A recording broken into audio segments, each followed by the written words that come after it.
Vous l'avez certainement constaté, si vous êtes allé faire le plein, ça y est, les prix des carburants sont repartis à la hausse et sérieusement, depuis le début du mois de janvier, c'est plus 4 centimes pour le gazole, plus 7 centimes pour le sans-plomb. L'explication est simple, le dispositif gouvernemental mis en place ces derniers mois n'est plus en vigueur et ça se voit. Elsa Mondingava, Christophe Quinck.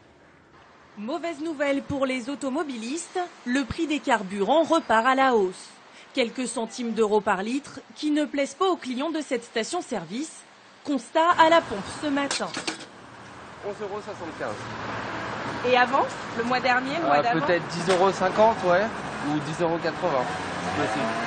Là, ça a un peu augmenté. Ça a un peu augmenté, ça fait mal au portefeuille. Je viens d'acheter ma voiture, je peux vous dire qu'elle me coûte très cher et que je me demande si je ne vais pas la revendre. Le prix du litre de sans-plomb atteint aujourd'hui 1,57 €, 1,39 € pour le gazole, soit respectivement 7 et 4 centimes de plus que le mois dernier. Une tendance qui s'explique par l'arrêt des mesures pour limiter le prix des carburants. Fin août, le gouvernement avait baissé les taxes et convaincu les distributeurs de faire un effort, mais pour 3 mois seulement. Après une baisse pour le sans-plomb et pour le diesel, en janvier, les prix recommencent à grimper.